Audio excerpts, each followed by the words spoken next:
નમસ્કાર. કરંટ ટોપિકમાં હું ધ્વની આપનું સ્વાગત કરું છું. કરંટ ટોપિકમાં આપણે રોજ અલગ વિષય સાથે મળતા હોઈએ છીએ અને તે વિષય પર નિષ્ણાંતો સાથે ચર્ચા કરતા હોઈએ છીએ. દર્શક મિત્રો, કોરોના કાળ અને તેમાં ખાસ કરી અને અનેક બાબતોની સાથે ઇકોનોમીને લઈને પણ નિત નવા સમાચાર સામે આવી રહ્યા છે. ત્યારે આ બધાની વચ્ચે આપણે જણાવી દઈએ કે એનએસઓના એક કહી શકાય કે એ લોકોએ જે રીતે અહીંયા એક અંદાજ લગાવ્યો છે તે પ્રમાણે રિયલ વર્ષ 2020-21માં રિયલ જીડીપીની વૃદ્ધિ -7.7% રહેવાનો અહીંયા અંદાજ એનએસઓએ વ્યક્ત કર્યો છે. એનએસઓ નહીં પરંતુ અહીંયા રિઝર્વ બેંક, IMF અને સાથે ફાઇનાન્સ મિનિસ્ટરી દ્વારા પણ ક્યાંક ને ક્યાંક આ વાતનો ઉલ્લેખ કરવામાં આવ્યો હતો. પરંતુ આ બધાની વચ્ચે જે એક મહત્વની બાબત છે એ સામે આવી રહી છે કે અહીંયા જે અત્યારની હાલની પરિસ્થિતિ છે તેમાં માઇનિંગ અને સર્વિસ સેક્ટરમાં સૌથી વધારે ઘટાડો જોવા મળી રહ્યો છે. ખાસ કરી અને કોરોનાની મહામારીના કારણે મેન્યુફેક્ચરિંગ અને સર્વિસ સેક્ટરને ગંભીર અસર થઈ છે અને તેના કારણે ક્યાંક ને ક્યાંક આજે જીડીપીનો જે આંકડો સામે આવી રહ્યો છે એ જોવા મળી રહ્યો છે. તમામ મુદ્દાઓ પર આજે આપણે ચર્ચા કરવાના છીએ. એક્સપર્ટ્સના વ્યૂઝ જાણવાનો પ્રયત્ન કરીશું અને આ ચર્ચા માટે અત્યારે હાલ મારી સાથે જોડાઈ ગયા છે રવિ દિયોરા, કે જેઓ પોતે ઇકોનોમિસ્ટ છે, સાથે ભાવેશ શાહ, તેઓ પોતે પણ ઇકોનોમિસ્ટ છે. બંને મહેમાનોનું ગુજરાત ન્યૂઝમાં સ્વાગત છે. ભાવેશભાઈ, સૌથી પહેલા આપનાથી ચર્ચાની શરૂઆત કરવા માંગીશ. વર્તમાન જે પરિસ્થિતિ, ધીરે ધીરે અર્થતંત્રની ગાડી પાટા પર આવવાની વાત અને બધાની વચ્ચે જે રીતે એનએસઓનો અંદાજ સામે આવી રહ્યો છે કે જીડીપીની વૃદ્ધિ -7.7% હોઈ શકે છે, અહીંયા સૌથી પહેલી પ્રતિક્રિયા. 7.7%નો જે માઇનસ કોન્ટ્રાક્શનની જે વાત થઈ રહી છે એ બહુ અગાઉની જે અપેક્ષાઓ હતી જ્યારે લોકડાઉન ચાલુ હતું અને ફર્સ્ટ ક્વાર્ટરનો જીડીપી ગ્રોથ 23.7% જેટલો નેગેટિવ આવેલો, એના કરતાં ઘણી આવકારદાયી છે. એવું લાગી રહ્યું છે કે ઇકોનોમી ધીરે ધીરે બેઠી થઈ રહી છે. પણ એની સાથે એટલું પણ યાદ રાખવું જોઈએ કે 2019-20નું જે નાણાકીય વર્ષ હતું, જ્યારે પેન્ડેમિક નહોતું, કોરોના કાળ નહોતો, ત્યારનો જો ઇકોનોમિક ગ્રોથ છે દેશનો એ છેલ્લા 11 વર્ષનો સૌથી નીચો ગ્રોથ હતો. એટલે આપણે એમ માનીએ કે કોરોના કાળ પહેલા આપણે એ તરફ આગળ વધી રહ્યા છીએ, તો એમાં પણ બહુ ખુશ થવા જેવું નથી હાલના તબક્કે. જ્યાં સુધી સર્વિસીસ સેક્ટરની વાત છે ત્યાં સુધી trade, hotels, restaurant, catering services, આ બધી વસ્તુઓ સર્વિસીસમાં આવે છે અને એ લોકો હજી પણ પેન્ડેમિકની જે સ્થિતિ છે, એ લોકો પર જે રિસ્ટ્રિક્શન છે, એ લોકોની જે કામ કરવાની ક્ષમતા છે, જે રીતે લોકોના ટ્રાવેલ પર રિસ્ટ્રિક્શન્સ છે, એ સંજોગોમાં એ એમ્પ્લોયમેન્ટ જનરેશન બહુ મોટી પાયે કરે છે. પણ એની સામે એ લોકોની બિઝનેસ એક્ટિવિટી હજી નોર્મલ નથી થઈ. એ થોડો સમય લાગશે. કદાચ એવું બને કે આવતા નાણાકીય વર્ષના બીજા ક્વાર્ટર સુધી પણ એ લોકો નેગેટિવ ગ્રોથમાં રહે અને એને કારણે દેશની ઇકોનોમીને હજી પણ આગળ જતા થોડું ગંભીર રીતે વિચારવું જોઈએ. ઘણા પડકારો હજી આપણી સામે બાકી છે. જી બિલકુલ. રવિભાઈ, આપ આ પરિસ્થિતિને કેવી રીતે જોઈ રહ્યા છો? એક રીતે જો આપણે વાત કરીએ તો લોકડાઉન પછીનું જે એક સેકન્ડ ક્વાર્ટર હતું એમાં આપણે જોયું હતું કે પરિસ્થિતિ વધુ ગંભીર જોવા મળી રહી હતી, જ્યારે હવે -7.7%નો અંદાજ મૂકવામાં આવી રહ્યો છે. આપ આ બાબતને કેવી રીતે જોઈ રહ્યા છો? ડેફિનેટલી જે રીતે આગળ પણ વાત થઈ, આ એક્સપેક્ટેશન્સ હતી, કારણ કે ઓલરેડી જો બે ક્વાર્ટરના જીડીપીના ગ્રોથના ડિગ્રોથના આંકડા જોઈએ તો ઓલરેડી આ એક માર્કેટનું જે એનાલિસ્ટનું એક્સપેક્ટેશન્સની જે પોલ હતી એ પોલ 7.7% જ માઇનસ હતી. તો એક રિલીફ છે કે એનાથી વધારે કઈ ખરાબીની આશંકા ના રહે. હાલાકી જે રીતે લાસ્ટ યરનું બેઝ પણ ખરાબ હતું અને આગળ પણ જે ચર્ચાઓ થઈ છે એમાં પણ મેં ઇન્ડિકેશન કર્યું હતું કે આપણે જ્યારે આપણું બજેટ રજૂ થયું છે કે આ ચાલુ ફાઇનાન્શિયલ યરનું, ત્યારે પણ આ પેન્ડેમિકની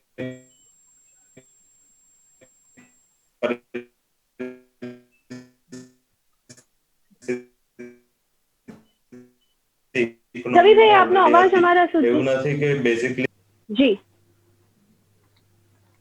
હાજી હાજી આપનો અવાજ આવી રહ્યો છે.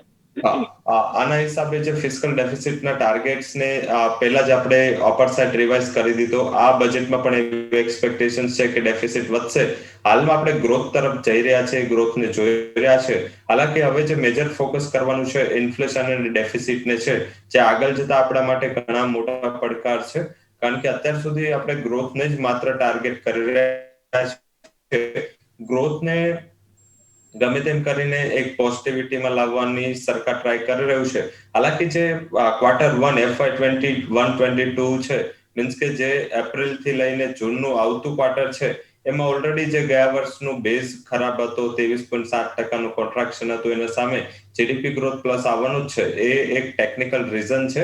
આજે માર્ચ વાળું ક્વાર્ટર છે, એમાં પણ ગયા વર્ષનો જે બેઝ છે લો હતો, તો આ ટાઈમે પણ કદાચ આપણે એક ફ્લેટન જીડીપી ગ્રોથમાં આવી જઈશું. પરંતુ જે હવે ફર્ધર માર્કેટની જે ફિયર છે એ ફિસ્કલ ડેફિસિટને લઈને છે. ફિસ્કલ ડેફિસિટના અંદાજ પૂર્વક અને જે રીતે અત્યારે ગવર્મેન્ટની રેવન્યુઝ છે એ પ્રમાણે જોઈએ તો આઈ થિંક ફિસ્કલ ડેફિસિટ 60% સુધી જઈ શકે છે ભારતની હિસ્ટ્રીમાં, અને શોર્ટ ટર્મની હિસ્ટ્રીમાં એક સૌથી મોટું ફિગર છે. એટલીસ્ટ આ ગવર્મેન્ટની હિસ્ટ્રીનો સૌથી મોટો ફિગર છે. જ્યારે ત્યારે કોઈ કન્ટ્રીની ડેફિસિટ વધે છે, કન્ટ્રી માટે ખરાબ રહે છે. અને જે પણ એફડીઆઈ અને એફઆઈ નો ઇન્ફ્લો છે એને પણ ક્યાંક ને ક્યાંક આ ડેફિસિટનો નંબર હર્ટ કરી શકે છે. આના હિસાબે આપણું એક્સટર્નલ બોરોઈંગ વધશે અને જે દેવું છે ભારત ઉપર એ વધવાની શક્યતા છે. સાથે જે ઇન્ફ્લેશન વધી રહ્યું છે એ પણ આપણા માટે થોડું કન્સર્ન છે. જો ઇન્ફ્લેશન આ જ રીતે વધતું જશે તો મારા હિસાબે ગવર્મેન્ટ જે સ્ટિમ્યુલસ મેજર લેવાના છે એ કદાચ એટલું સ્પીડથી નહીં લઈ શકે. પરંતુ હા, મને એવું લાગી રહ્યું છે કે Q1 FY21 થી જો વેક્સિન રોલ આઉટ અત્યારે થઈ જશે તો આ પરિસ્થિતિમાં કંઈક સુધારો જોવા મળશે. જી બિલકુલ. ભાવેશભાઈ, આ બધાની વચ્ચે અત્યારની હાલની જે પરિસ્થિતિ છે, જે કોરોના કાળમાંથી આપણે પસાર થયા અને હજી પણ વેક્સિનેશનની કામગીરી થશે, કેવા પરિણામો, એ બધા જ અહીંયા પાછા આપણે જોવા પડશે. આ બધાની વચ્ચે સરકાર તરફથી જે પણ પગલાં લેવામાં આવ્યા એને એક તો આપ કેવી રીતના જોઈ રહ્યા છો? શું તે ખરેખર અહીંયા સાર્થક સાબિત થયા છે? શું એ રીતે નિર્ણયો ન કરવામાં આવ્યા હોત તો પરિસ્થિતિ હજુ પણ આપણને ખરાબ જોવા મળી શકતી હતી? હું બંને વસ્તુઓને અલગ કરીશ. પહેલા પેન્ડેમિક પહેલાની વાત કરીશ કે પેન્ડેમિક પહેલાથી એક તમે જો જીડીપીના આંકડાનું થોડું એનાલિસિસ ડીપ ડાઉન કરો તો પ્રાઇવેટ ફાઇનાન્શિયલ કન્ઝમ્પશન અને ગ્રોસ કેપિટલ ફોર્મેશન, એટલે કે તમે અને હું જે ખરીદી કરી રહ્યા છીએ, લોકોનો જે વપરાશ છે એ ઘટી રહ્યો હતો. ગ્રોસ કેપિટલ ફોર્મેશન એટલે મૂડી રોકાણ ઘટી રહ્યું હતું. આપણે એક એવા તબક્કામાંથી પસાર થઈ રહ્યા છીએ કે જ્યારે લોકોનો પોતાનો વપરાશ પહેલા ઘટી રહ્યો હતો અને કોરોના કાળમાં એની વધારે અસર આવી, કારણ કે લોકડાઉન હતું, લોકો બહાર જઈ ખરીદી કરી નહોતી શકતા, લોકોની રોજગારીઓ ઘટી, કેટલાક લોકોના પગાર ઘટ્યા, અને એની અસર આજ તમે જે 7.7 નો આંકડો છે એમાં પણ જોઈ શકો છો. લગભગ 6.6 લાખ કરોડનું કન્ઝમ્પશન લોકોનું ઘટવાનું છે અને જીડીપીની જે ટોટલ હિટ છે લગભગ 13 લાખ કરોડ જેવી છે. હવે આ કેસમાં જ્યારે લોકોનો વપરાશ ઘટી રહ્યો હોય અને મૂડીરોકાણ એટલે કે ઉદ્યોગોમાં મૂડીરોકાણ ઘટી રહ્યું હોય, સર્વિસીસ સેક્ટરે ઘટી રહ્યું હોય, માઇનિંગમાં ઘટી રહ્યું હોય, ત્યારે સરકારનો ફોકસ આ બંને ક્ષેત્રો ઉપર હોવો જોઈએ. આત્મનિર્ભર પેકેજમાં આ માટે કેટલીક જાહેરાતો કરવામાં આવી, જેમ કે ગરીબોને અન્ન આપવામાં આવ્યું, એ લોકોને થોડી ઘણી સહાય આપવામાં આવી, ખેડૂતોને થોડા ઘણા પૈસા ટ્રાન્સફર કરવામાં, પણ એની બહુ જ મોટી અસર હજી સુધી દેખાતી નથી. જ્યાં સુધી ઇન્વેસ્ટમેન્ટની વાત છે ત્યાં સુધી સપ્ટેમ્બર 2019માં કેન્દ્ર સરકારે એક બહુ જ મોટો નિર્ણય લીધો અને કોર્પોરેટ ટેક્સ રેટ છે ઘટાડી નાખ્યો. અનફોર્ચ્યુનેટલી એની ઇમ્પેક્ટ જે છે એ હજી આપણે જોવાની બાકી છે કે એનાથી લોકો કેટલું વધારે મૂડીરોકાણ કરશે. આ અંગે થોડા ઘણા ફેરફાર જોવા મળશે. હું રવિભાઈ સાથે એગ્રી થાઉં છું કે જો ફુગાવો વધવાનો હોય, તમારી ડેફિસિટ વધવાની હોય, તો એનો મતલબ એમ થયો કે સરકાર પાસે પોતાની રીતે રોકાણ કરવાનું, પોતે ઇન્ફ્રાસ્ટ્રક્ચર ઊભું કરે એવી ક્ષમતાઓ ઘટી રહેશે. સરકાર પાસે પોતાનો નિભાવ કરવા માટેના જ પૈસા નથી. જો ફિસ્કલ ડેફિસિટ વધવાનું હોય તો સરકારનું બોરોઈંગ વધશે. સરકારનું બોરોઈંગ વધશે તો માર્કેટમાંથી એટલા પૈસા સરકાર વધારે ખેંચશે.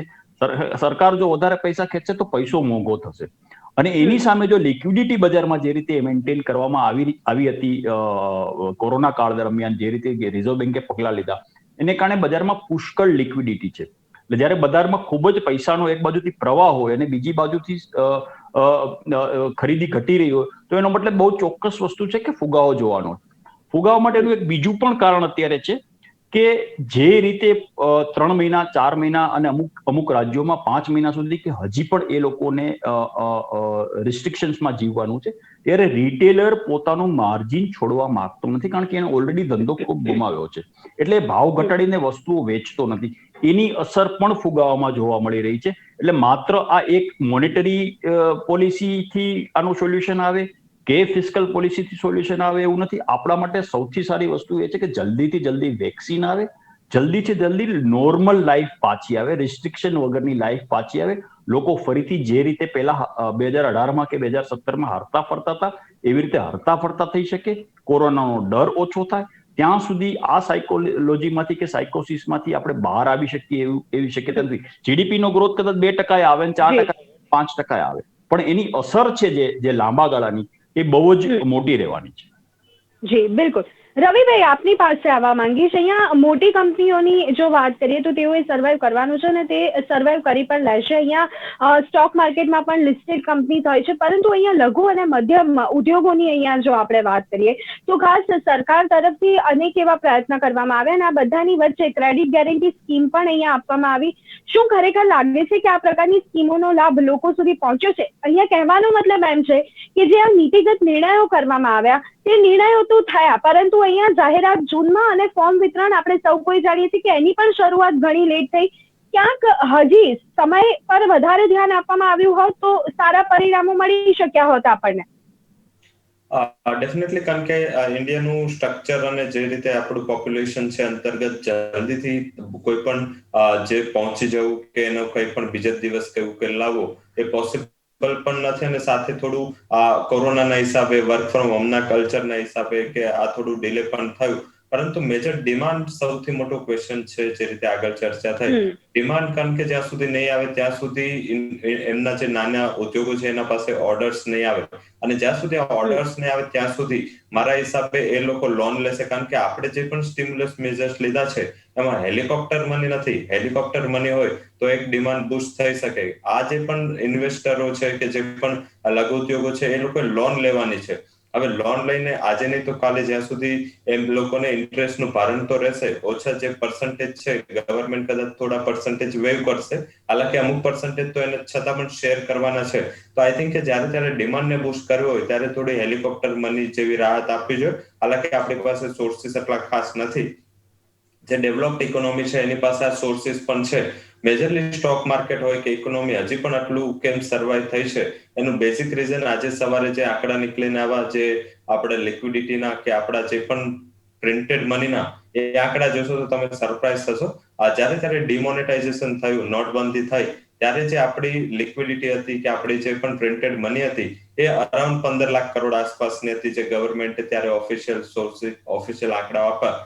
આજના જે ડેટા છે ઇન્ડિકેટ કરે છે કે આ જે પ્રિન્ટેડ મની છે એની વેલ્યુ અત્યારે 27 લાખ કરોડ થઈ છે. મીન્સ કે ઓલમોસ્ટ ડબલ પાસે આપણે પ્રિન્ટ કરી છે મની, અને એના હિસાબે આપણને આટલું મોટું પેન્ડેમિકની અસર ના થઈ.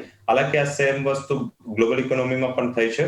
યુએસએ $5 ટ્રિલિયન લિક્વિડિટી પ્રિન્ટ કરી છે, યુરોપે પ્રિન્ટ કર્યા છે, યુરો સાથમાં જાપાને પણ કરન્સી, એમ તમામ કન્ટ્રીઝ છે એને મોટા પ્રમાણમાં લિક્વિડિટી પ્રિન્ટ કરી છે. હવે જે આ લિક્વિડિટી એબ્સોર્બ નહીં થાય, જો જલ્દીથી કોન્ફિડન્સ નહીં આવે તો મારા હિસાબે ઇન્ફ્લેશનરી પ્રેશરમાં મોટો ઉછાળો જોવા મળશે, જેની અસર છે એ શોર્ટ ટર્મ પૂરતી નહીં, લોંગ ટર્મ પૂરતી રહેશે. જીડીપી છે એ આપણે એટલું મોટું ભારણ આપે છે, પરંતુ જીડીપી મારા મત મુજબ એક શોર્ટ ટર્મ ગ્રોથનું કે કન્ટ્રીને એક શોર્ટ ટર્મ આઉટલુકનું એક પર્સપેક્ટિવ છે. જો તમારે લોંગ ટર્મ કોઈ કન્ટ્રીનો આઉટલુક જોવો હોય તો તમારે એની ફિસ્કલ ડેફિસિટ, ફિસ્કલ મેજર્સ અને સાથે ઇન્ફ્લેશનરી પ્રેશર છે એના ઉપર વધારે ફોકસ કરવું જોઈએ. ડેવલપ એડવાન્સ ઇકોનોમી તમામ પોતાના ઇન્ફ્લેશન પર ફોકસ કરે છે. તો આઈ થિંક કે આગળ જતા જે લઘુ ઉદ્યોગો છે કે આ જે પણ એમએસએમઈ ની અંતર્ગત આવે છે એના ઉપર હજી પણ મેજર્સ લેવા જોઈએ. જે પણ અપ્રુવલની પ્રોસેસ છે એને ફાસ્ટન કરવી જોઈએ, અને કદાચ આ બજેટમાં આના ઉપર વધારે મેજર્સ પણ લેવાય એવી શક્યતા છે. તમામ ઇન્ડસ્ટ્રી આનું રિપ્રેઝન્ટેશન પણ કર્યું છે. હાલાકી હવે જોવાનું એ છે કે ગવર્મેન્ટ પાસે જે અત્યારે સોર્સિસ અવેલેબલ છે એમાં કેટલું આપી શકશે, કારણ કે ગવર્મેન્ટ પાસે જીએસટી ની રેવન્યુ જોઈએ આ વર્ષની, કે ઇનડાયરેક્ટ ટેક્સીસ જોઈએ તો એ બહુ લિમિટેડ છે, ડાયરેક્ટ ટેક્સીસ પણ. તો મારા હિસાબે સરકાર પાસે આટલા મેજર્સ લેવા માટે જગ્યા નથી. તો જો આ લિમિટ કરવામાં આવશે, જો બોરોઈંગ વધારવામાં નહીં આવે તો બીજી નેગેટિવ સાઈડ આ ઇન્ડસ્ટ્રીના ગ્રોથ પર પડશે. જી બિલકુલ. એટલે અહીંયા આ પાસું પણ જોવાની જરૂર છે. ભાવેશભાઈ, અહીંયા ખાસ જીએસટી ની જો વાત કરીએ તો એક નવો બેન્ચમાર્ક અહીંયા સેટ થઈ રહ્યો છે. અહીંયા મંથલી જીએસટી રિકવરીની વાત કરીએ તો પહેલા કદાચ 1.8 કરોડ 1.9 કરોડ જોવા મળતા હતા, લગભગ અત્યારે 1.15 કરોડ સુધી આપણે પહોંચ્યા છે. એટલે આ જે રિકવરી છે, વી શેપ રિકવરી છે, એ મેન્ટેન થવી એ પણ કેટલી જરૂરી છે અને ખાસ એ મેન્ટેન કેવી રીતે આપણે કરી શકીએ છીએ, કારણ કે ચોક્કસ અહીંયા બીજા પાસા જોવામાં આવી રહ્યા છે, ત્યારે આ પણ અહીંયા ટકાવી રાખવું એ કેટલું શક્ય બનશે આવનારા સમયમાં? જીએસટીની જે કલેક્શન છે જે ઓલ ટાઈમ હાઈ ડિસેમ્બરમાં આપણે જોયું, એનું કારણ એટલે નવેમ્બરમાં જે વસ્તુઓ વેચાઈ અને ડિસેમ્બરમાં એનું કલેક્શન સેન્ટ્રલ ગવર્મેન્ટે કર્યું, એનું મુખ્ય કારણ બે છે. એક, નવેમ્બર મહિના એ ફેસ્ટિવલ સિઝનનો મહિનો હતો, એના કારણે નેચરલી થોડું ઘણું કન્ઝમ્પશન વધારે હતું. બીજી વસ્તુ એ છે કે કેન્દ્ર સરકારે જ્યારે પેન્ડેમિક આવ્યો ત્યારે માર્ચ મહિનામાં, એપ્રિલ મહિનામાં સમયાંતરે અલગ અલગ લોકોને અલગ અલગ પ્રકારે રિટર્ન ફાઇલ કરવાની, ટેક્સ ભરવામાંથી કેટલીક છૂટછાટો આપેલી, જે 31મી ડિસેમ્બરે પૂરી થઈ. હવે એની કારણે જીએસટી નું કલેક્શન છે એ એટલું રેકોર્ડ હાઈ આવ્યું, કારણ કે ભૂતકાળના જે આંકડા ટેક્સ કલેક્શન હતું એ પણ કલેક્ટ થયું દિવાળીને કારણે, અને બાકીને ફેસ્ટિવલ સિઝનને કારણે નવેમ્બરમાં બાકીનું નેચરલ કલેક્શન પણ વધારે થયું. હવે આ વસ્તુ મેન્ટેન થાય છે કે નહીં એ એક પ્રશ્ન છે, અને ગ્રાઉન્ડ રિયાલિટી જોતા એવું લાગી રહ્યું છે કે મેન્ટેન થઈ શકે એમ નથી. ડિસેમ્બર મહિનાના જે પીએમઆઈના જે આંકડા છે, પરચેઝ મેનેજર્સ ઇન્ડેક્સના, મેન્યુફેક્ચરિંગ અને સર્વિસીસના, એ બંને નવેમ્બર કરતા થોડો ડિક્લાઇન બનાવે છે. હજી એ ગ્રોથ સ્ટેજમાં છે પણ થોડો ડિક્લાઇન બતાવે. એ મતલબ એ બતાવે છે કે ઇકોનોમિક એક્ટિવિટી જે પિકઅપ થઈ હતી લોકડાઉન પછી અને અચાનક જ બધું કામ ફરીથી શરૂ થયું હતું, એ ધીમે ધીમે માર્કેટમાં ડિમાન્ડની કન્ડિશન્સ હજી એટલી પરફેક્ટ નથી, એને કારણે થોડું ઘટી રહ્યું છે. જીએસટી કલેક્શન 1,15,000 કરોડ પણ થાય તો પણ જે પહેલા 4 મહિનાનો જે ખાડો છે એ આ વર્ષે તો આપણે પૂર્ણ કરી શકીએ એવી કોઈ સ્થિતિમાં છીએ જ નહીં, કારણ કે લગભગ 30% જેવું જીએસટી કલેક્શન ડાઉન છે. કોર્પોરેટ ટેક્સ કલેક્શન પણ એટલા મોટા અંશે ડાઉન છે. જો તમે પરમિશન આપો તો હું એમએસએમઈ વાળી જે વાત છે એમાં થોડું ઉમેરવા માંગીશ કે કેન્દ્ર સરકારે જે ગેરંટી સ્કીમ આપી એ લોન વાળી વાત છે, એની સાથે હું એગ્રી છું. એવી જ રીતે કેન્દ્ર સરકારે એક targeted long repo TLTRO launch કરેલા રિઝર્વ બેન્કે, જેનો જે એમાંથી જે પૈસા મળે એ બેંકોએ અમુક રેટેડ, એટલે જેની પાસે સારું ક્રેડિટ રેટિંગ એજન્ટ હોય એ લોકોને પૈસા ધીરવાના હતા, અને એ 1 વર્ષ માટેની મુદતવાળા પૈસા હતા. જે પૈસા નવેમ્બર મહિના સુધીમાં બેંકોએ ધીર્યા છે એમાંથી 60% પૈસા માત્ર AAA રેટેડ કંપનીઓને, એટલે કે રિલાયન્સ હોય કે TCS હોય કે ટાટા સ્ટીલ હોય, એવી AAA રેટેડ કંપનીઓને જ મળ્યા છે. એટલે બહુ ઘણી ગાંઠી કંપનીઓને એનો ફાયદો થયો છે. કોઈ એક લોનની સ્કીમ હોય અને એ સ્કીમ છે એનો સફળતાનો આધાર કેટલું ધિરાણ થયું જો એના પરથી જ હોય તો હું એમ કહીશ કે બહુ સફળ થયા છીએ. પણ તમે એ જ પરિસ્થિતિ જો તમે ક્રેડિટ ગેરંટી સ્કીમમાં જો તો જેટલી એમાઉન્ટ સેન્કશન થઈ છે એ ટાર્ગેટ કરતા લગભગ 60 થી 70% છે. ટાર્ગેટ હતો 3 લાખ કરોડનો, એની લગી સામે 60% સેન્કશન થયું છે. અને એકચ્યુઅલ ડિસ્બર્સ એટલે કે પૈસા છે એ બેંકે જે બોરોવર છે એને આપી દીધા હોય એ તો લગભગ 40 થી 45% જ છે. એટલે 3 લાખ કરોડના લગભગ 40 થી 45% પૈસા MSMEs ને પાસે આવ્યા છે, અને એ પણ એવી MSME ને પાસે કે જેનું ક્રેડિટ રેટિંગ સારું છે. હવે બહુ સમજી શકાય એવી વાત છે કે ક્રેડિટ રેટિંગ એનું જ સારું હોય કે જેની નાણાકીય સ્થિતિ સદ્ધર હોય, અને મદદની સૌથી વધુ જરૂરિયાત એવા લોકોને કે જે પ્રમાણમાં નબળા હોય, જેનું ક્રેડિટ રેટિંગ પ્રમાણમાં નબળું હોય, કારણ કે એનો બિઝનેસ એ પ્રકારનો છે. MSME ની પરિસ્થિતિ એવી છે કે એ એક બાજુ બહુ મોટા કોર્પોરેટ ક્લાયન્ટ્સને માલ સપ્લાય કરે છે, અને બીજી બાજુથી એ જેનું જે રો મટીરિયલ ખરીદે જેમ કે કોલસો છે કે સ્ટીલ છે એ એકદમ મોટા કોર્પોરેટ પાસેથી ખરીદી કરે છે. એટલે આ બાજુથી જો એને સસ્તા ભાવે મટીરિયલ જોઈતું હોય તો કેશમાં માલ લેવો પડે અથવા અમુક જલ્દીથી પૈસા આપી દેવા પડે, અને આ બાજુ એ માલ સપ્લાય કરતો હોય તો એ પણ બહુ મોટી અને દિગ્ગજ કંપનીઓ છે અને એને પૈસા મળતા આવતા વાર લાગે. એટલે એની જે વર્કિંગ કેપિટલ સાયકલ છે એ બહુ જ મોટી હોય છે, અને એ MSME ની સૌથી મોટી સમસ્યા છે, અને સરકારે એ વિશે વિચારવું જોઈએ. જી બિલકુલ બિલકુલ. રવિજી, આપની પાસે આવવા માંગીશ. યુકે સહિત અનેક દેશોની જો વાત કરીએ તો ફોર્મલ ઇન્ડસ્ટ્રી ને લઈને અહીંયા જો ચર્ચા કરીએ તો ખાસ કરીને અનેક એવા ઉદાહરણો છે કે ત્યાં 80% સુધી સેલેરી આપવાની વાત પણ જોવા મળી છે. એટલે ઇન શોર્ટ અહીંયા ક્યાંક આ પ્રકારના સીધા જે બેનિફિટ મળી શકે એવા ક્યાંક પગલા અથવા તો એવા નિર્ણયો લેવામાં સરકાર પાછી પડી એમ આપણે માની શકીએ.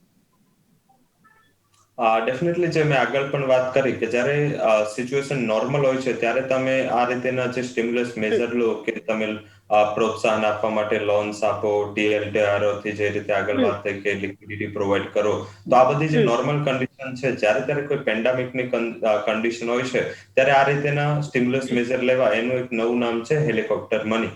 જાપાન અને સાથે સાથે જે પણ ડેવલપ ઇકોનોમી છે એ લોકો પોતાના જે પણ દેશની સોશિયલ સિક્યુરિટી માટે અને સાથે આવા પેન્ડેમિકમાંથી બહાર નીકળવા માટે એક જે પેકેજના રૂપે એક મોટું આવી રીતે એક પાર્ટ આપતા હોય છે, જેનાથી ડિમાન્ડ બૂસ્ટ થાય અને જે લોકોની સોશિયલ સિક્યુરિટીની થ્રેટ હોય કે કાલે ઉઠીને જમવાનું ક્યાંથી મળશે, એનું રેન્ટ ક્યાંથી પે કરશું, એ તમામ જે પણ સોશિયલ સિક્યુરિટીના મેજર્સ છે એ ત્યાંની ગવર્મેન્ટ ઉઠાવતી હોય છે. હાલાકી જે મેં પહેલા પણ કીધું કે આપણી પાસે આટલા બધા સોર્સિસ નથી, તો એના હિસાબે આપણે આ વસ્તુ ક્યારે પણ આપી ના શકાય. હાલાકી જો આવું આપવામાં આવે કે જો કોઈ આવી રીતેના જે રીતે અત્યારે ફાર્મર્સને આપવામાં આવે છે કે ફાર્મર્સના અકાઉન્ટમાં ડાયરેક્ટલી જે ક્રેડિટ થાય છે પૈસા, એ રીતે જો મજૂરો કે નાના જે પણ લઘુ આવકવાળા જે પણ લોકો છે એના ઉપર જો આવા કોઈ મેજર્સ લેવામાં આવે તો આપણે જે ઇકોનોમીની રિવાઇવલ જે લેટ થયું એ થોડું જલ્દીથી થાય. અને આ લિક્વિડિટી હંમેશા ડ્રાઈવર હોય છે કોઈ પણ પેન્ડેમિકમાંથી ઉગરવા માટે.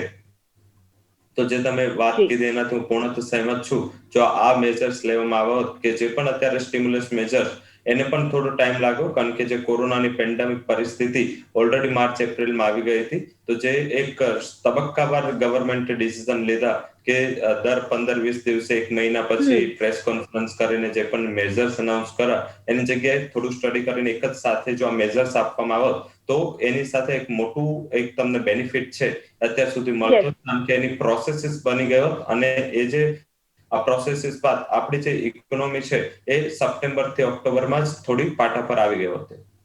જી બિલકુલ. તો દર્શક મિત્રો, NSOના જણાવ્યા અનુસાર નાણાકીય વર્ષ 2020-21માં રિયલ જીડીપીની વૃદ્ધિ -7.7% રહેવાનો અંદાજ છે. એક્સપોર્ટ્સના વ્યૂઝ જાણવાનો પ્રયત્ન કર્યો. ચર્ચામાં મારી સાથે જોડાયા હતા ભાવેશ શાહ અને રવિ દિયોરા. બંને મહેમાનોનો ખૂબ ખૂબ આભાર. કરંટ ટોપિકમાં અત્યારે બસ આટલું. ફરી એક વખત મળીશું નવા વિષય સાથે. રજા આપશો. નમસ્કાર.